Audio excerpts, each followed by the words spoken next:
guys ndabasuje kandi mbifuriza igicamunsi cyiza kitagira icyo gitwaye mu by'ukuri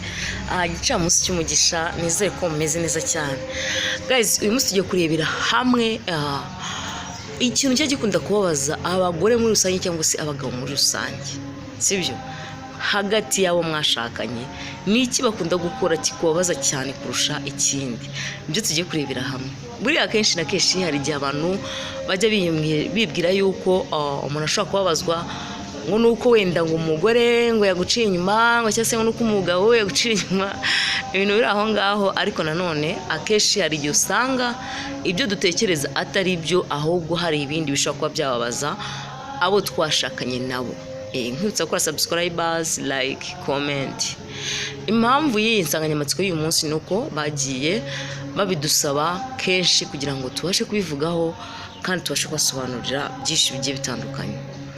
ni ukuvuga ngo impamvu ya mbere ijya ibabaza abantu bashakanye ni ukugereranya mvuge ngewe urugero umutipe nakundanaga nawe bwa mbere cyangwa se twigeze gukundana mu ex wanjye narangiza nkamugereranya n'umugabo wanjye turi kumwe nona umeze nka runaka uko umeze nka runaka ibyo bintu biba my god uko ibyo bintu bishobora gutuma baguha divorce bishobora gutuma baguha divorce ni ukuvuga ngo byanga byakunda hari ibintu tugomba kwirinda hari amagambo tugomba kwirinda mu buzima bwacu kuko ababaza abo twashakanye nabo ugasanga wowe uba wibwira yuko ari ibintu byoroheje ariko kandi burya ari ibintu bikomeye ni ukuvuga ngo rero ntabwo nakwifuriza kuvuga ngo umugore wawe ngo umugereranye n'umu ex wawe ntabwo ari byiza kubera ko urugo burya akenshi dukunda kuvuga ngo ingo urugo ni urugo rwubakiye ku bintu n'ibi ariko ugasanga abantu ntabwo tubiha agaciro iyo ugiye kubana n'umuntu ikintu cya mbere murabanza mugakundana sibyo mukamenyana nibyo byiza kugira ngo mwiganeho rero iyo bibaye byiza hari igihe akenshi ukunda guhisha nk'amarangamutima yawe ntuvuga amarangamutima yawe ntugaragaze amarangamutima yawe ariko burya hari ibintu tugomba kwitwararika tuzi neza ko bishobora kukubabaza mu mutima wawe wose bivuze ngo rero niba wabikoraga ibyo bintu ubihagarike ntabwo ari byiza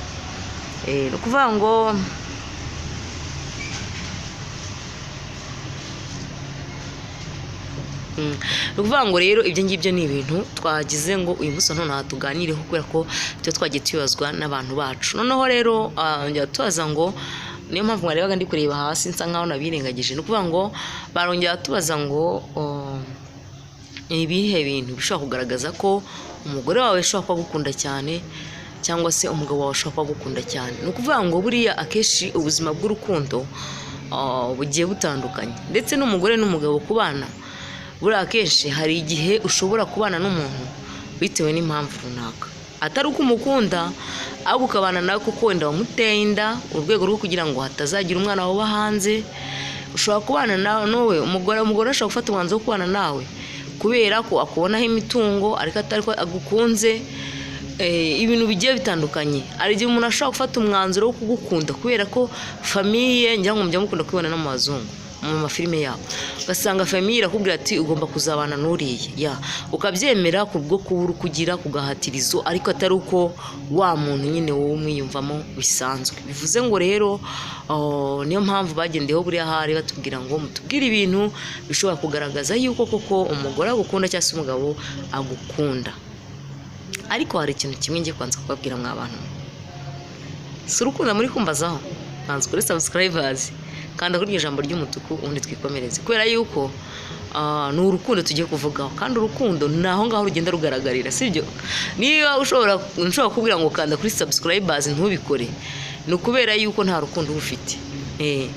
ushobora kuba ukunda ibyo nkora kubera yuko wifuza ko hari aho bikugeza cyangwa se hari indi nama bikugira ariko ngewe utifuza ko hari iterambere rindi nagira sibyo biba bigiye bitandukanye niyo mpamvu nanjye nari mbagiye nk'inama umugore ashobora kubana nawe kubw'impamvu kubw'inyungu yindi akataruka akagukunda ni nk'ibyo cyanjye namwe rero niba uzi ko uri kureba iyi video ukaba utarakora subscribers umenye ko utari umwana mwiza katwikomereze ni ukuvuga ngo rero ikintu cya mbere kigaragaza umugore kagukunda abagore bibo bagukunda burya birigaragaza uko byagenda kose ntajya yifuza ikibi muri wowe uko byagenda kose aruhuka ariko amenya amakuru yawe, uko byagenda kose akwitaho, ndetse niyo ukoze ikosa rikomeye cyane rikomeye. Buriya akenshi njya nkunda kuvuga ngo ushobora gukora ikosa ukamuca inyuma, ariko uzareba amarangamutima yiwe yihutira kukubabarira kubera ko aba agukunda atifuza kugutakaza. Ariko hariho n'abandi usanga kenshi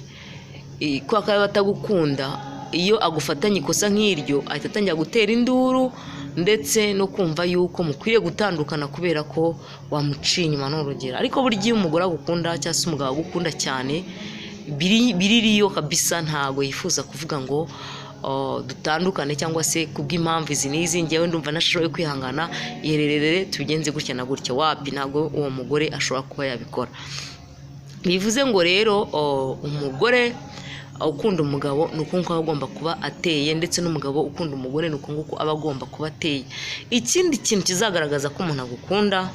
iyo akoze ikosa yihutira kumva yuko yakoze ikosa ndetse yakushije, akagusaba imbabazi ndetse akagusezeranya ko icyo kintu kitazongera kubaho, kabone nubwo cyakongera kikabaho, kubera ko turi abantu, sibyo? Turi mu isi yanduye, turi mu isi ifite ibibazo byinshi bitandukanye. Bivuze ngo rero ashobora kugusaba n'imbabazi, ariko kandi bitavuze ko n'ubundi ryakosa atazongera kurisubiramo, ahubwo kubwo kugukunda no kugira ubwoba bwo kuba yagutakaza akagusaba imbabazi ndetse akanatinya no kuzongera gusubira muri ryakosa, ariko kubwo ari kuba ari umuntu ndetse ari ku isi akongera agakora ryakosa. Bivuze ngo rero dukwiye kuzatubabarirana mu gihe abo dukunda baduhemukiye. Ariko niba uzi ko umutima wawe cyangwa se niba uzi kubana n'umugabo ukaba uzi ko ukoze ikosa, kukubabarira bikamunanira, buryo uwo muntu ntabwo abagukunda. Ndakubwiza ukuri, urukundo rwa nyarwo, urukundo rudafite ikindi kintu rubagamiyeho, rutagize gute, burya umukunda pe, uramubabarira. Iyo umukunda ntabwo ujya wifuza kumutakaza, uramubabarira uko byagenda kose. Ikindi kintu kigaragaza ko umuntu burya gukunda, iyo ari umugore n'umugabo akenshi murabyarana, sibyo? Hari abagore usanga akenshi n'abagabo bashakana, ariko umugabo agahita akubwira ati attention, nta kubyara, buretse dushaka amafaranga, buretse tugira gutya. Burya uwo mugabo cyangwa se uwo mugore aba arimo akubara, nta rukundo aba agufitiye.